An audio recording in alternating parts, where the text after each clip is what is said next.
Mr. Sullivan. Mr. Jackson, we should inform everybody that this is just a continuation of a discussion that we started yesterday at Jacques Bistro. Jacques Bistro. We're just 24 hours from our previous talking. Yes, that's it. That's actually one of two official lunch spots of the Joy of Procrastination podcast. Mostly, primarily Jacques Bistro.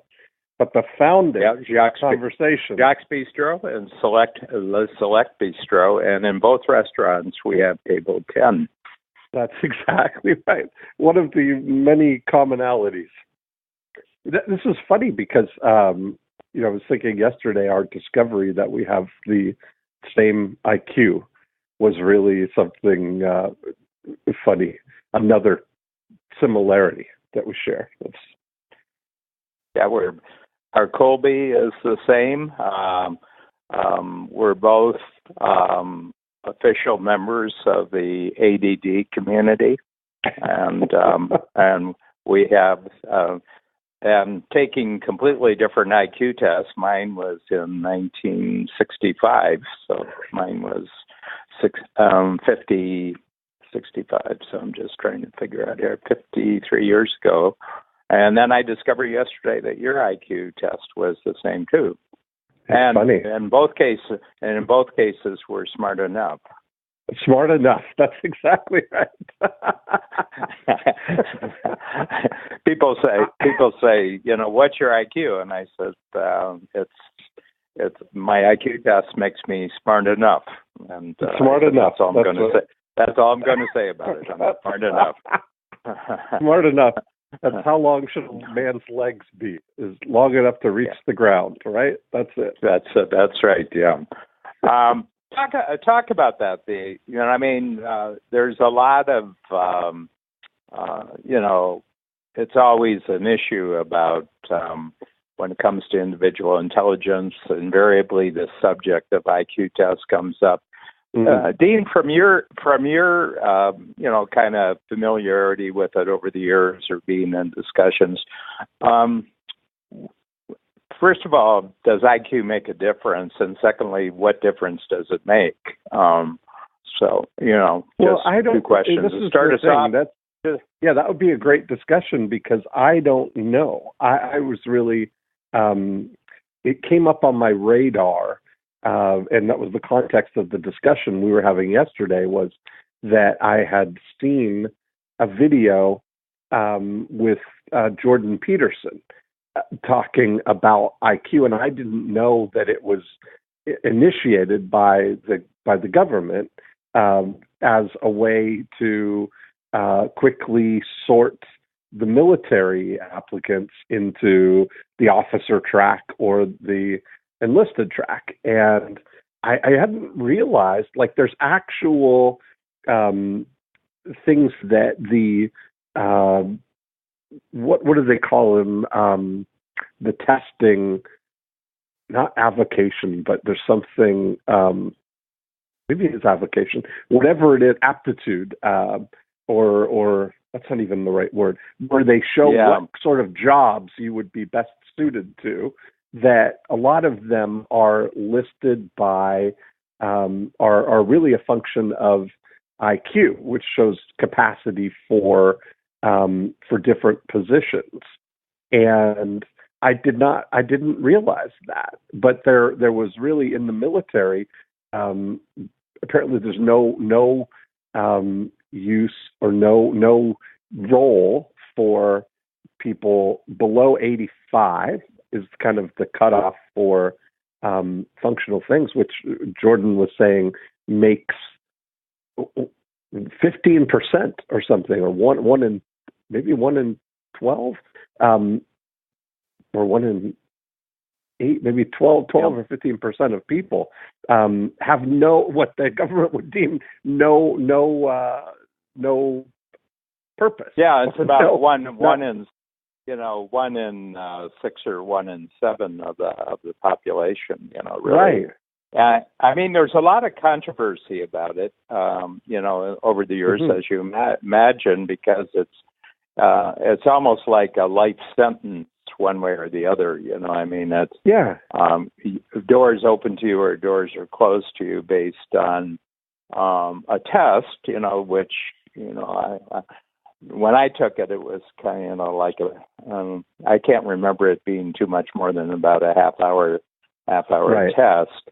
And they had another name for it. There was another name for it, but it was very clearly, afterwards, I got a copy of it, somebody I knew in the Army. I sort of said, well, that was an interesting test. I wonder, what the score was, because they test you, but they don't give you the score, because they're using it for their uses. It's not for your benefit that they're doing it. They're doing it for their benefit. But, I tracked it down and I went through people, which I think my tracking it down to get my score probably indicated kind of what my IQ score was. Right. Yeah. I had enough IQ to track down my IQ test, So anyway, but there's a lot of controversy over it, and one of the IQ tests that is used in the world right now is called the Wonderlic, and it's a person's name, Wonderlic, and this is the father of Kathy Colby, whose tests we really rely on the most, which is not an IQ test, but it simply is a test that indicates that if you take action to get results, this is how you do it. In other words, if you're going to be successful, you will do it in this way. And it's a terrific test, and we've been using it in Strategic Coach for 25 years. And I always tell people it doesn't guarantee success, but if you don't use the test, you're probably setting yourself up for failure if you're hiring someone and you don't do the test beforehand. And for example, we have virtually identical Colby tests, you and I, and if you look at the two of us, Dean, I keep searching for a place where we're going to get into a fight or we're going to have conflict. Friction. And over the last 10 years, search as I might, I haven't found any area where we're really going to, ever going to have any conflict. Come to fisticuffs or something. Yeah. Yeah. If it wasn't for our ADD, which means that our life is kind of unpredictable, I don't know if we'd really have a very, very exciting relationship. That's so funny. I had an interesting thought yesterday after we were together that,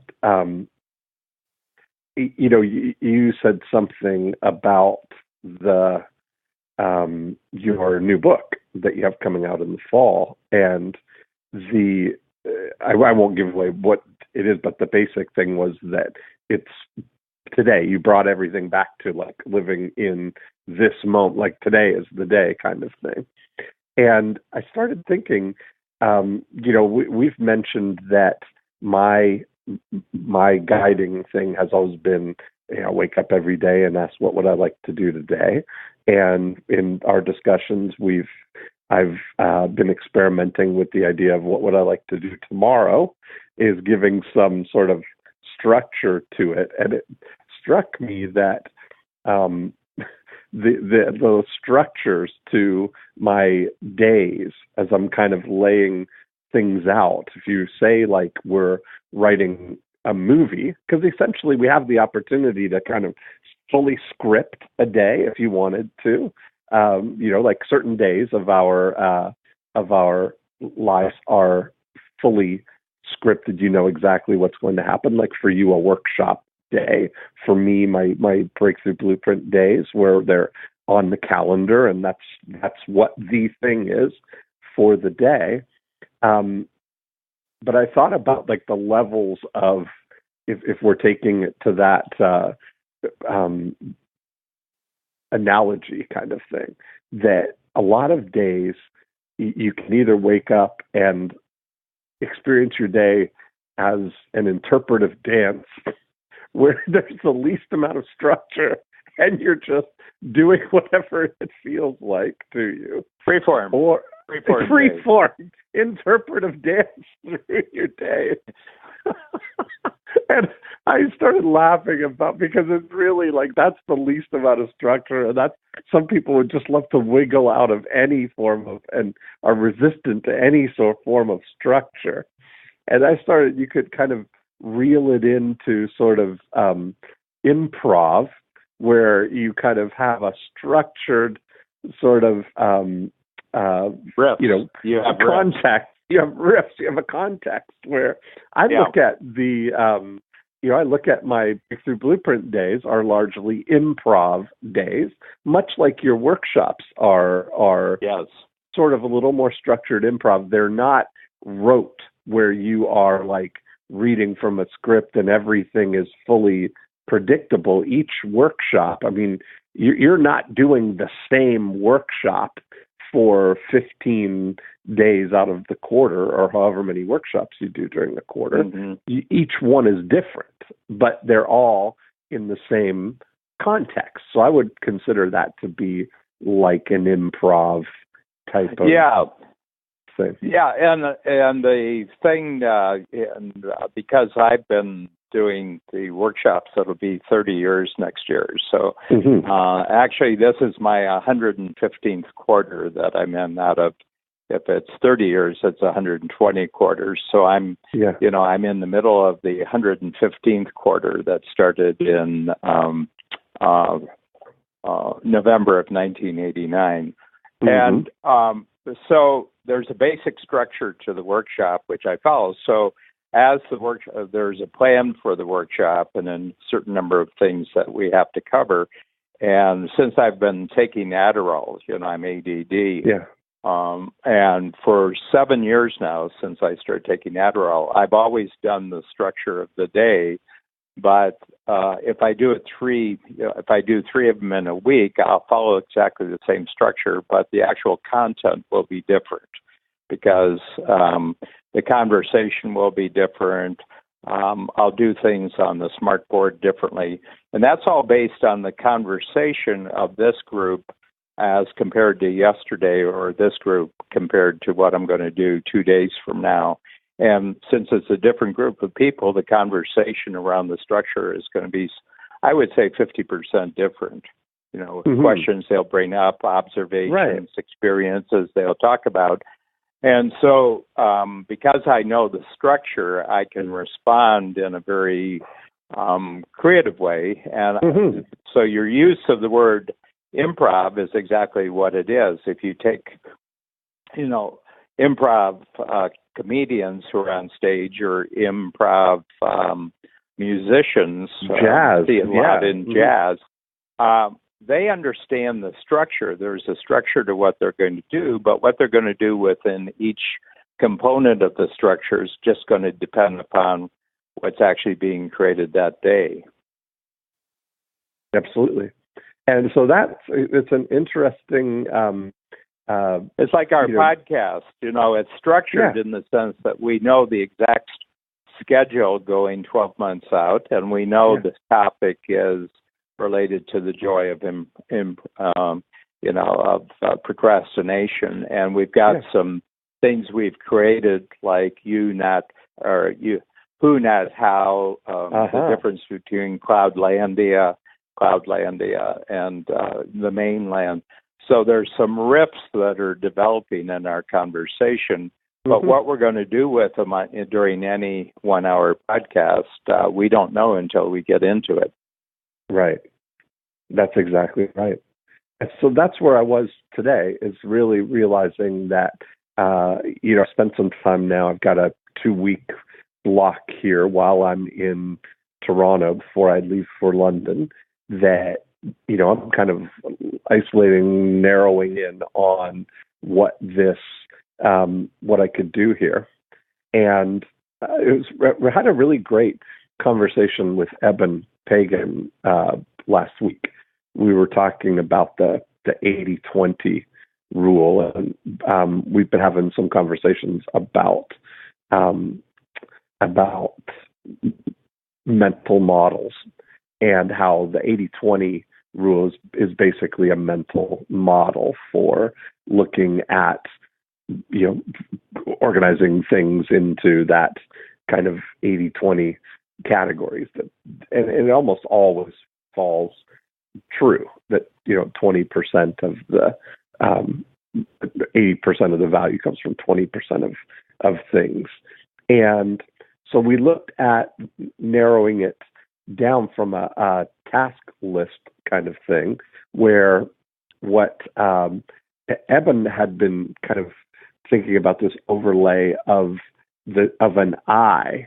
And if you know kind of the shape of an eye, you've got the sort of, almond-shaped, bigger portion of the whole shape of the eye, and then you have the round kind of iris, and then the pupil in the center kind of thing, which we could call like the bullseye. So if we take the looking at the whole amount, everything that's kind of in our peripheral vision, whether it's this list of 100 things that we want to get, that we want to accomplish, that 20% of that would be the kind of top 20 list of that, and 20% of that would bring us down to the top 4 or 5 things that we want to, 4 things that you want to do, which is like your idea of today, that we're we're focusing the eye on what we're actually going to do today. This is where the attention is. And I found that to be a really great focusing, and what a great focusing metaphor too, for having it be like the eye, where you're, constantly we have this periphery of things that we want to do, narrowing it down to kind of what are the for the top 20% of that, and then today we're going to focus on these 4, which are the the bullseye focus for the day. I really like that idea because there's so many things that I want to do. As I realize, I start making my lists. I do what I call these 50-minute focus finders, where I spend 50 minutes and just list out all the things that are kind of on my mind as to projects or things that I want to get done. And I just find that so helpful to have an exhaustive list of the things, because often when I start going down that path, it's almost like when you start doing it with an eye to figuring out what I'm going to do today, you almost like lose steam just even writing out all the possibilities, because there's so many things that to really spend some time where that's the purpose is to really get it all out there. That would like stack up this is what's in my periphery kind of thing. And I find that 100 items is really a good exhaustive kind of list, which gets to include some of the long range proactive things that you want. Let me ask you on a question on this, because Evan was talking about 80-20. What I've said is, you could do a list of 100. Yeah. But if you did a list of 10 and compared it with 100, would the 10, like if I say to a person, okay, I'm going to let you write 100 things down that are important. And then, I say to the person again, okay, and on another day, so I'm comparing 100 on one day, and let's say a week later, I say, well, I'm going to have you write a list again, but I'm only going to allow you to write 10 things that are important. Okay. And my sense is that if I give them 100, they'll write down, some things that aren't really important and some things that are not important. But if I say I'm going to restrict you to 10, my feeling is that what they write in the 10, they would probably hit 80% of the really important things that showed up in the list of 100. Yes. And I think that, what I mean is that there's just a lot of stuff that's not really important at all in the 100 list, but since I've restricted them to 10, they give it a little bit more thought and they start being more decisive about what's really important to them. And then if I said I'm going to restrict you to 5, in the 5 would be 80% of the important things in the list of 10. Yes. And I think, I wonder though, like to get to the 5, you'd be doing some mental sorting. You'd be doing you're sort of evaluating. But the brain's going to respond to the challenge. In other words, your brain's going to respond to the challenge. Yeah. And for example, I don't know, is your fact finder, in the Colby? So in Colby, you have 4 ways that you get result. One of them is fact finder. Yeah. The second one is follow through. The third one is quick start, and the fourth one is implementer. And implementer sort of means people who, in order to make a decision, have to have hands-on. In other words, if you're asking them how they get things done, they'd have to actually have their hands on the stuff that they're going to use to get done. I have that's not me. Some of that. I think I have a little bit more than you do in that. And in the fact finder and follow through, I think you've got a little bit more finding facts than I do. 4, 4, 10, 1. Yeah, and I'm a 2, 2, 10, 4. Right. Okay, so and for me, if you we're in a group or anything, and 10 things are being discussed, within a matter of minutes, I'll say this one right here out of the 10 is really the most important one. You can skip the other 9 because this is really the most important thing. Because with a short fact, let's get our hands on an impact filter. That's how that I see how that follows through, because your first instinct is to take that idea and make it something tangible, and an impact filter is really a tool, right? It's a physical thing. So I see now you're really, when you explain it like that, that's your attraction to the impact filter. Yeah.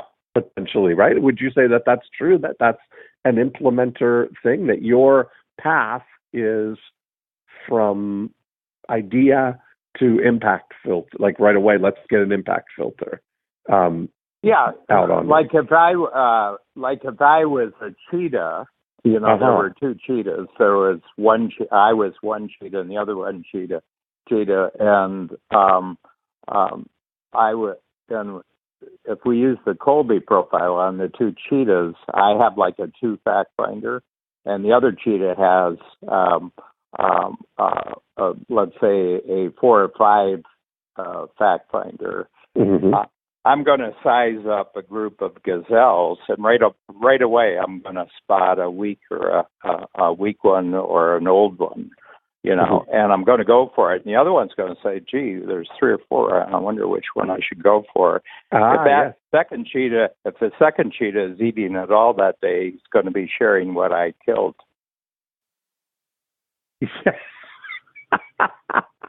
Yes, it's really, that's a good analogy. Yeah, because right? I'm going to be, before he makes up or she makes up their mind, I've already bagged one, because there's 50 gazelles, but I've already picked out the other 49 don't matter. I'm just going for the one gazelle, and doing it. So my tendency is size things up real fast, pick one thing and go for it, and then develop it fully. And it's just how I operate. That makes so much sense. And that may be the wisdom of the foundational question that we started this whole thing with, of turning to procrastination each day to say, what have you got for me today? because it's already been doing all the sorting and the prioritizing in background. Yeah.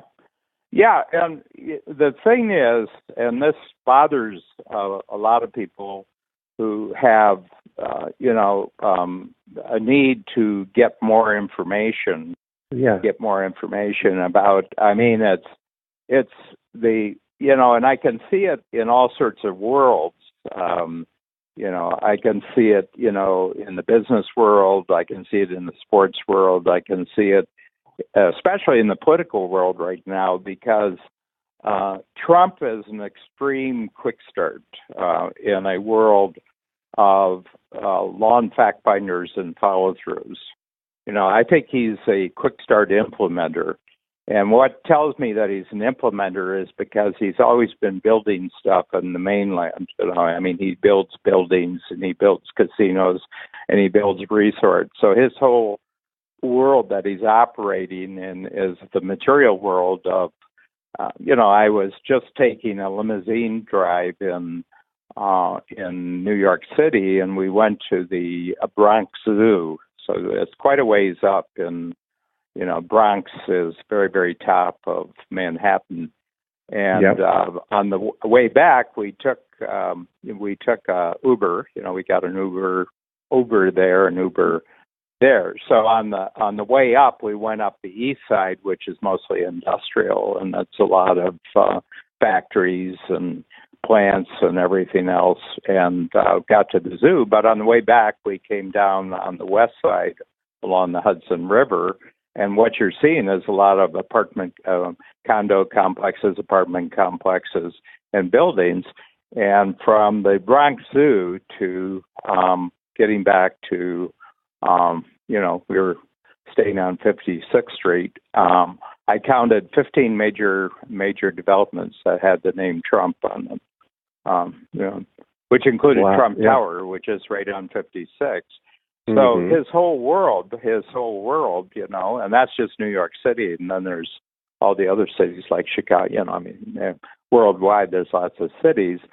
So he's been a very, very fast, quick start of spotting opportunities, building developments, and then he enters into a political world where almost everybody in his world, the elected officials, the bureaucrats, the mainstream media, are fact finder follow throughs.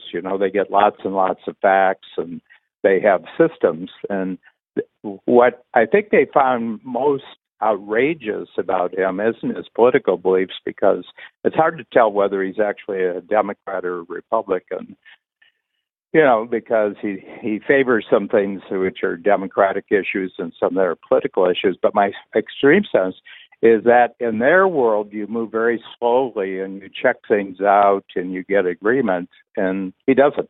He just says, we're going to do this, and let's get on with it. And this is my decision. Let's get on with it. And, if you can't vote on it, I'm just going to write up a memo and we're going to do it.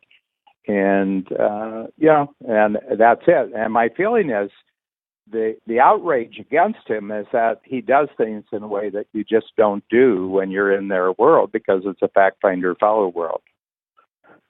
Yes. Yeah, that's it is. It's really I'm thinking new thoughts about the Colby here. Like, I'm seeing how that really how it does tie in with how your procrastination may present itself. Yeah. And and Obama, who was president before, was extremely indecisive, because I think he was a long fact finder follow through. For example, they had 3 opportunities to kill Osama bin Laden over like a 3-year period. And at the last moment, he held back because he wasn't quite sure how it was going to go. If it was Trump, Osama bin Laden would have been dead within the first time they had a chance. He would have been. He would have been dead, because he would have mustered all the might and everything so that you could pull it off. and it's just, and quite apart. I mean, there's people listening that, hate Trump, and there's people listening who are for him. I'm not making the point here. I'm just making the point that Trump entered the world with a set of capabilities which were geared to the entrepreneurial, to the development world, to the real estate world, to the hospitality world, the gambling world, and he brought those skills into another realm where nobody can figure out how he's doing. And the other thing, he's a deal maker. It's all about deals, and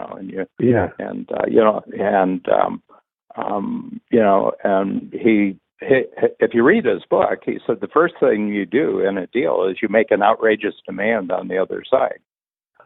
You just make a totally unrealistic, absurd demand on the other side, and it just shocks the daylights out of them, because you know that down the road you're going to come to a compromise, but you're already 50% into their territory. So when you get the deal, it's going to come back towards the middle, but likelihood is you're going to get more than they get. Yeah, that. Wow. It's it's been. I remember reading the book when it first came out. I'm gonna have to look at it. Yeah. And I mean, he's negotiating with Canada right now. And so he's in Canada right now, isn't he? Or is it? Yeah. Over? He's on the way to Singapore right now to deal with the little guy. Rocket Man. But Man. anyway, Rocket Man, the little Rocket Man. And anyway, he just said about Trudeau. He said, well, Justin, what he said is really dishonest and weak. And one of his advisors said, Justin's kind of amateur and he's kind of like a sophomore. He's not really geared to actually these negotiation games. And he's practically calling him a girly man.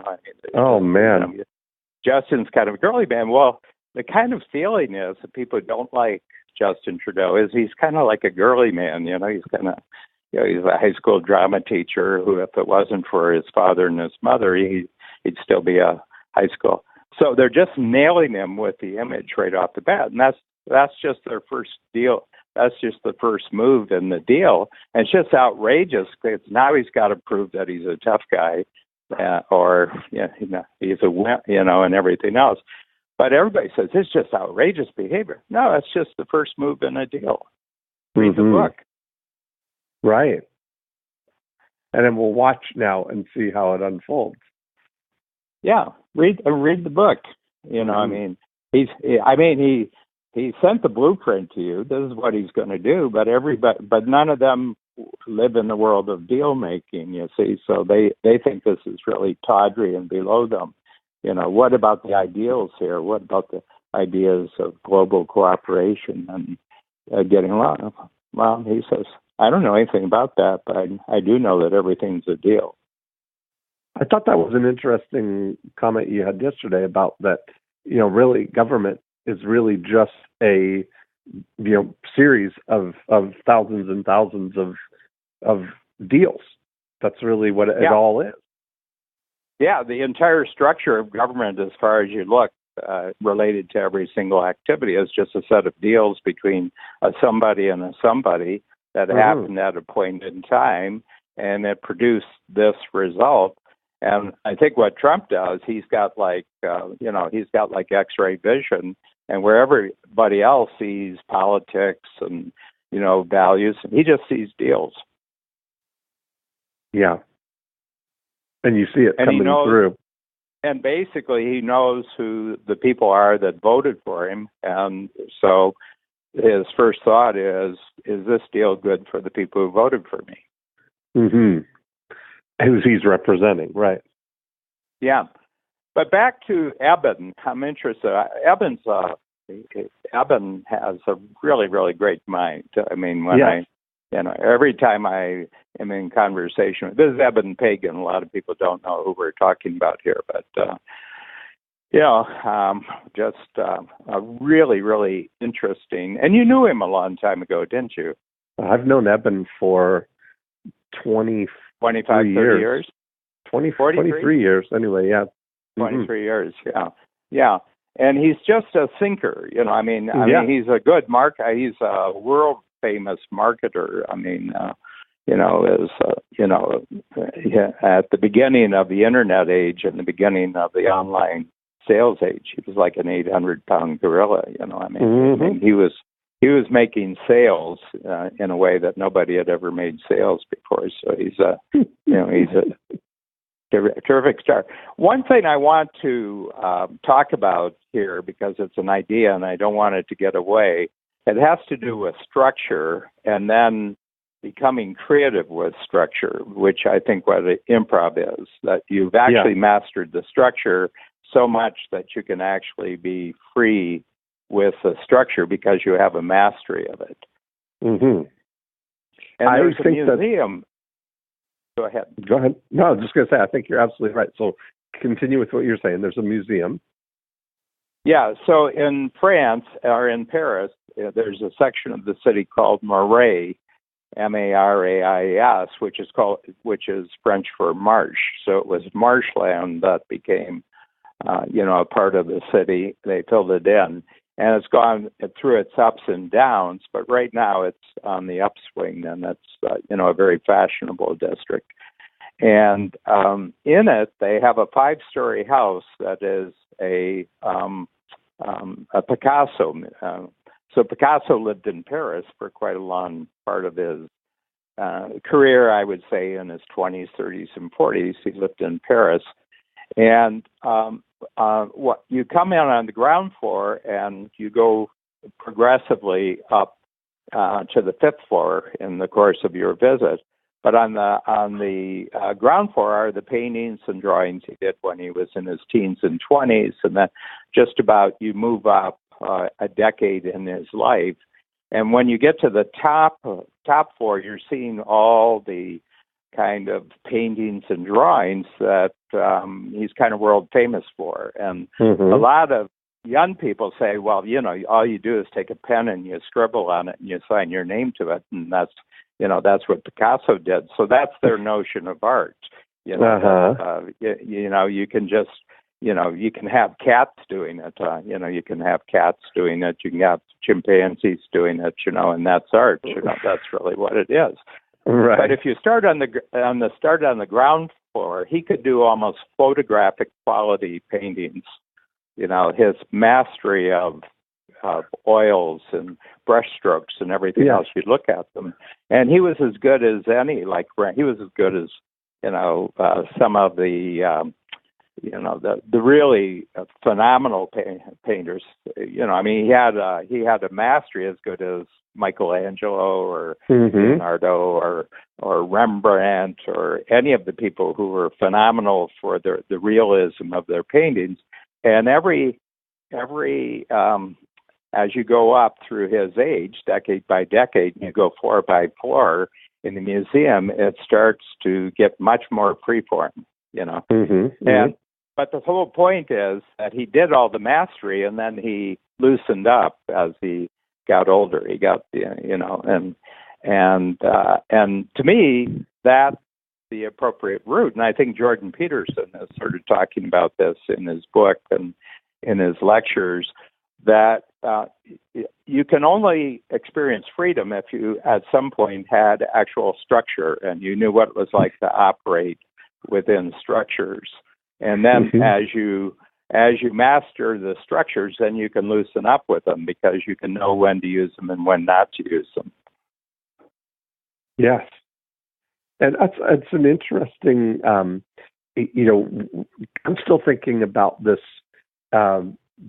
structure kind of element around the limiting to, only thinking about or identifying what are the 5 things that are in the top right now, as opposed to the periphery kind of thing,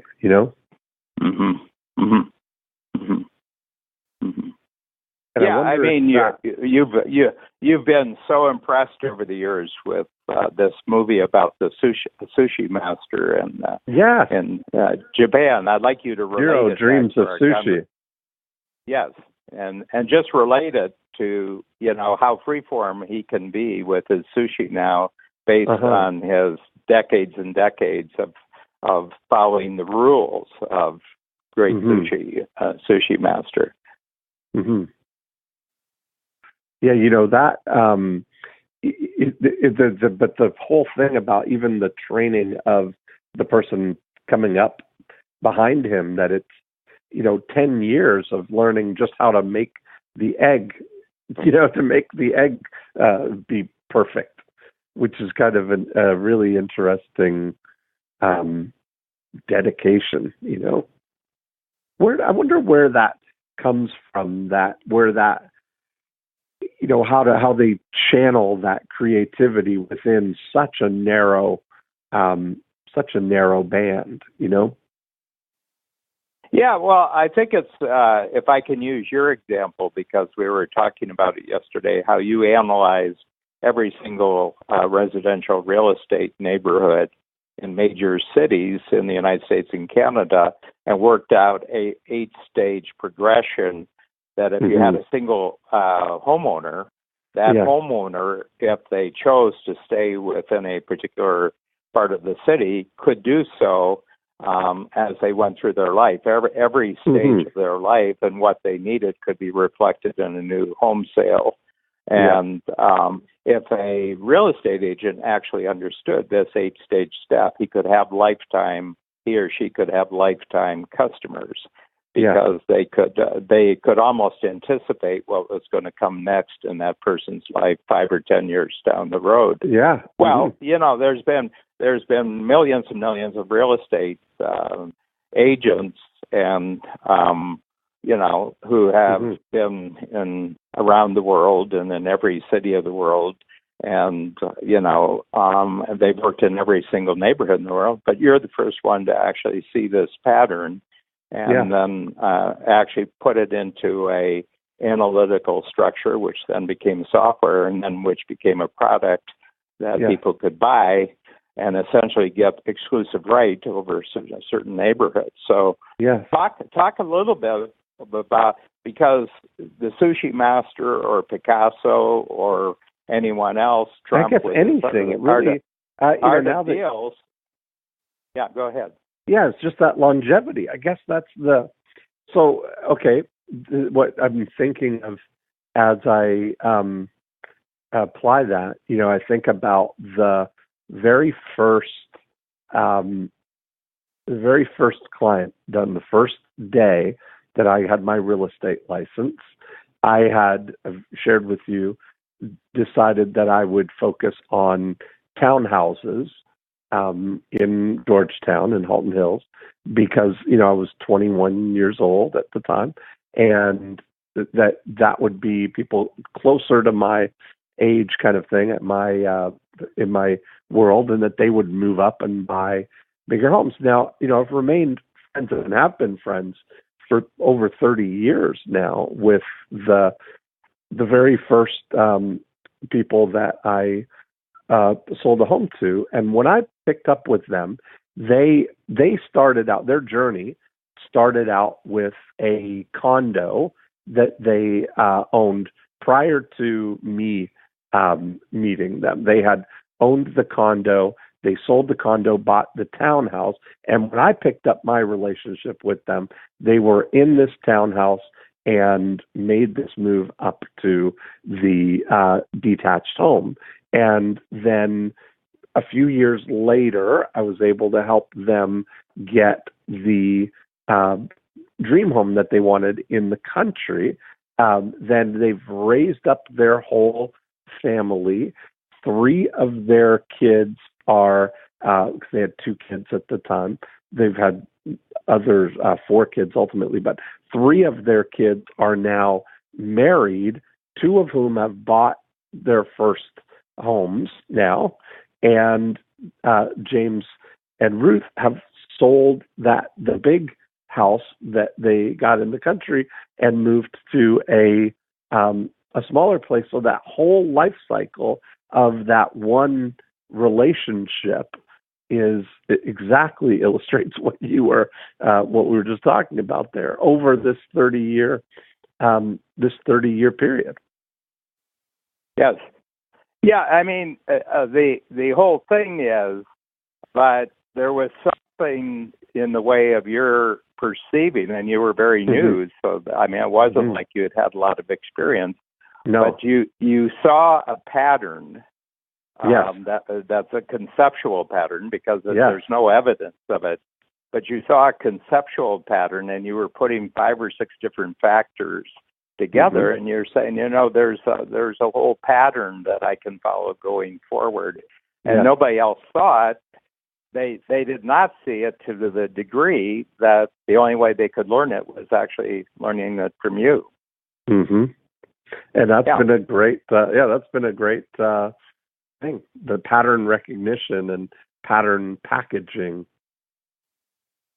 Yeah, having a high enough. My pattern is really the strategy circle pattern. That's I know what I noticed is that the humans seem to have 3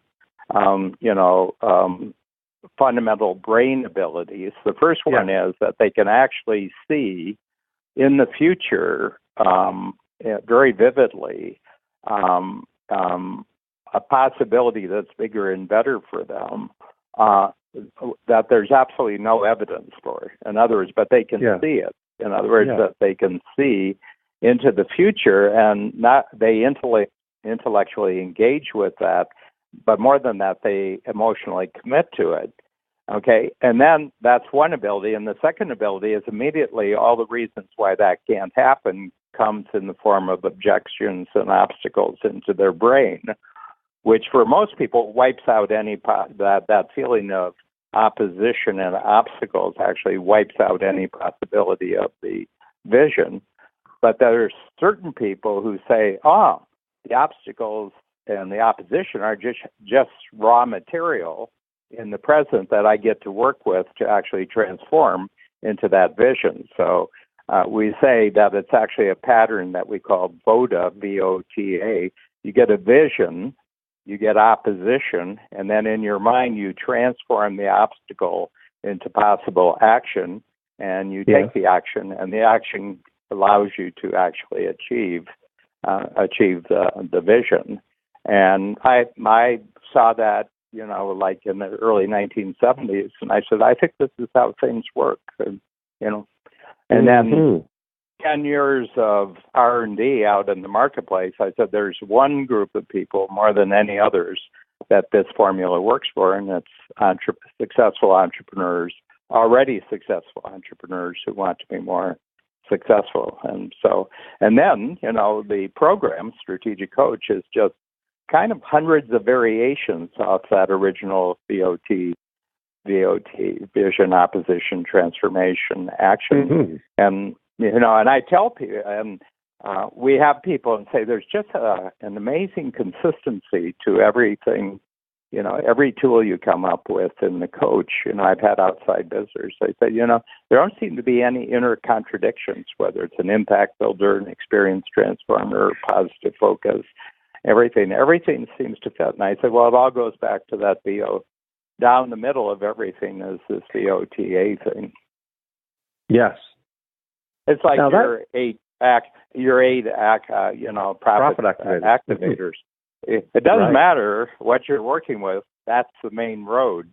You have side roads and you have service stops, and you can get off and visit. But if you want to get back to the main road, it's these 8 profit activators. Yes. And I'm wondering, that's the construct. That's like the music theory that allows and understanding how they all, play within each other to improvise or to make make music from that. But I'm wondering now. I've been thinking in background here about my cheetah ways here of coming up. We both have these ideas of being 10 quick start, of being able to come up with lots of ideas. Your your initial next action of going to the impact filter has been how high up is your implementer? 4? 4, but the 4, again, that's hands-on. It's a hands-on quality. Compared to my 1, because you're saying they're orders of magnitude, right? Or they're multiples? Yeah, it's like the Richter scale. A 4 is 10 times bigger than a 3. Okay. So many times bigger than my 1. Right. Yeah. So I'm thinking that through as an interesting. Well, here's the difference. And if you just take the example of the two of us after a podcast, you were in your workshop. So we did a podcast on the Sunday, and the next Thursday you were in the workshop. And I asked you to tell the workshop about the who, not how thought. Yeah. And you stood up and, just free-formed, completely clear, completely cogent. And while you were doing it, I was up at the smartboard, and I actually diagrammed out what you were saying. That's the difference between a 1 and a 4. Right. You have no need to draw a picture, and I can't explain the concept without drawing a picture. I gotcha. But you can use words, and you can tell stories, and you're kind of hypnotic when you talk. I mean, I certainly I'm hypnotized, and I'm kind of like an entertained cobra when you're talking. That's funny. I love that. That's a great. I don't bite when you're talking. That's funny. You're talking, yeah. But the first thing I will do if somebody's explaining something is go and actually draw a picture, try to find a picture, to do it. So my first instinct is to, with my hand, use pencil or markers to actually create a visual of what's being talked about. So that would be the difference. And I feel not up to the task of explaining it if I can't visualize it. Yes. And you have no problem with that whatsoever. Right, but I am visual, and I appreciate that because I tend to draw things out myself as a way of thinking them through. But but you're right. When I get the idea conceptually, that's enough in a lot of ways. Yeah, but here's the thing. You do that for the benefit of others. Yes. I do it first of all for the benefit of me. Ah, right. Yeah, mine. You don't need it. You don't need it. Clarity. You don't need it for yourself, but I need it for myself. I have to see it visually. Yeah, you're right. That's the thing. I try and interpret it for others. That's it, to be able to share it and simplify it that way. But first of all, is to try and simplify it with my words, with metaphors and stories. And, I mean, it's interesting, and it just is what it is. It just is what it is. This is how I proceeded in life, and the moment that I got huge graphic capabilities, very, very interesting. When Babs and I started the company, the very first person we hired was not a secretary; it was an artist. That's It's and there's something like I'm trying to look at where, if I were to build out the the 10 quick start support system to compensate for a 1 in implementer or to shore up a 1 implementer, where does that go, or how does that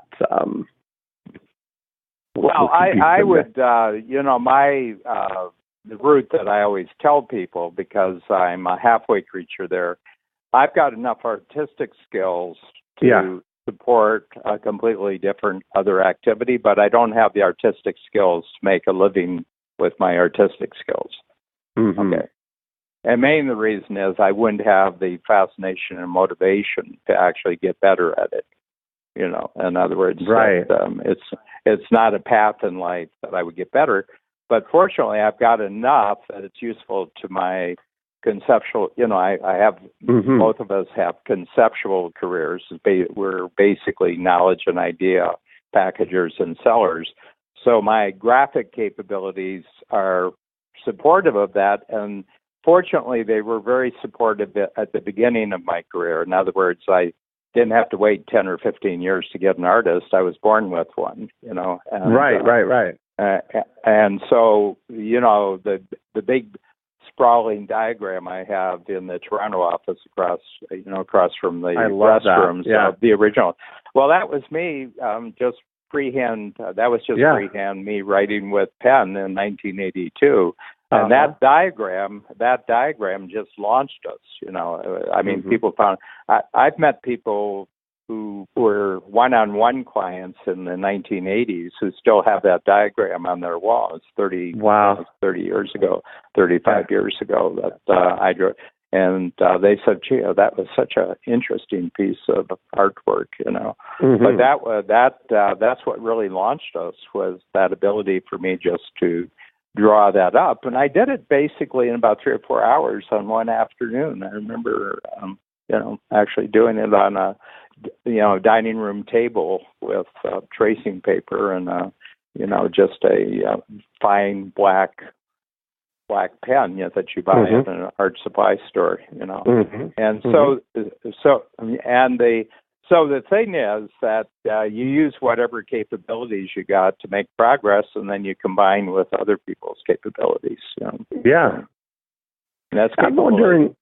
That is, I'm excited about reading that this afternoon too. That's going to be my treat here. I'm wondering now. I've been thinking since you mentioned it about this idea of are you better off only writing? Only thinking about the 10 as opposed to 100, where we started out this idea of the exhaustive. Well, I think the 10 has 80% of the value of the 100. I bet you're right that there'd probably be nothing that you would leave out. I don't think. Yeah, it's not that. Something at the last minute, not probably number 99 on your list of 100 is not going to show up as in the top 10 as an oversight in a way. Well, who cares? I mean, from my standpoint, who cares? Because it'll give you enough to work on usefully, and then you can repeat the exercise 2 weeks from now. And there'll be new things on the list that have occurred because you've made progress. So my feeling is, it's the whole thing is people, in this coach program, you have free focus and buffer days, and we're quite specific about. And somebody says, well, what if I have a great idea on a free day, and it's a great business idea? Right. And I always tell people, you can't control what your brain thinks. And then I'll say to them, they said, what should I do if I've got that great business idea? And I just asked them, I says, well, is having a really great idea a frequent experience for you or a rare experience for you? Because if it's a rare experience, by all means declare that a focus day and just develop that idea, because you never know when you're going to get another great idea. This may be, once in a lifetime. But if, you're the sort of person who just has a lot of good ideas all the time, don't worry about it. Just take your free day. When you get back, there'll be enough good ideas to work on, And it gets a laugh. But there is this desperation on the part of people that they have to be alert. They have to be on duty all the time for the really big idea or the really big opportunity and everything else. And I said, well, why don't you train yourself just to have a lot of good things, and then you don't have to get freaked out that you're missing some. when you're swimming in a river, you're missing most of the water. That's true. I didn't get to all the ocean. I went to the beach. I only touched a fraction of the sand. Yeah. So much water I've missed in my life. So much water I've missed. Think about breathing. I mean, think about breathing. You didn't use all the oxygen in the. You missed some. Well, it would be much faster. I'm going to experiment with that because I sat down today to start with my exhaustive list here for the 20, while I'm here for this 2 weeks to select myself the best things that I really want to get done in this 2-week period, knowing that I've got, some of the day I've got my breakthrough blueprint for the next 3 days, and then I have a period of time between then and my workshop coming up towards the end of next week. But I think you might be right that. Well, I know for sure you're right that I'd be better off really limiting it to a top 10 list and then zoning in the eye on what am I going to do today with that. Yeah, and I think you can give your mind directions on this. In other words, you can actually state at the top of the list, I'm going to come up with 10 things that are 80% as good as a list of 100. And because our brain is amazingly directable, you're giving it's almost like you're giving your brain an instruction of how to operate. So I'm going to come up with the 10 best things I should be focused on that would be 80% as good as a list of 100. And immediately your brain, says, yes, sir. Yes, in 10 minutes. And I want it in 10 minutes. One Jackson. Right. One Jackson. You can't do 100 in one Jackson. No, you need 5 Jacksons to do 100. You need five Jacksons, So you could use those other 4 Jacksons for something else. To get started on number 1. So you get 80% as good in 1 Jackson, and you get 4 Jacksons in change. That's right. That's right. And you can make a down payment. You get that towards get 20% of the whole thing done in the remaining 4. That makes a lot of sense. I'm excited. That's what my afternoon. So I've just come up with a new form of cheetah entrepreneurism as we're discussing here today. So I like that if you're idea. really a top-notch entrepreneur cheetah, you have 4 or 5 hunting cheetahs around you. And what you do is that all you do is say, that one, that one, that one, that one, and that one, each of them knowing that they're going after another cheetah. So they get 5. So your 100 cheaters go and get 5 of them. And then you bring in your cheetah packagers, and the cheetah packagers, maybe they're chimps, but they come in and they actually package, the 5 gazelles that got been taken down. And then you market this to lazy cheetahs, lazy lions, lazy leopards, and everything like that. The buck cheetah is just doing what and why, but it's not doing how. It's just doing the best. I love that. Cheetah marketing.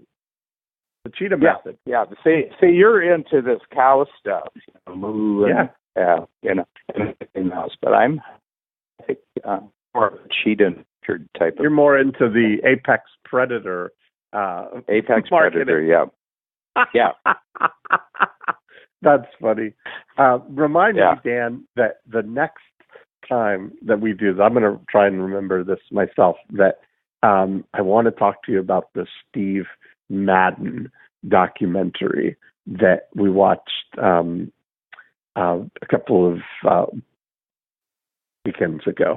There was something about that, about making it up, making it real, making it recur. It was really a great. I really identified with the way his model, the way he does things. So I want to talk about it on one of the next episodes. Okay. I believe it'll be 2 weeks from today, because you're in. Because you're. It'll even be longer than. London? I was going to say it'll be longer than that because I leave the evening of our next luncheon, so I leave the 23rd. So I'll be in London. Okay. Yeah. Okay. Good. Because and I'm going to send an email to Stefan, and I'll send it to you, and I'll trade your 2 email numbers, and perfect. Just so that you can get in contact. I will definitely with connect each other. with him. Perfect. Yeah, and okay, and anyway, we'll see you in a couple of weeks. Okay, thanks, Dan. Bye. Okay, bye.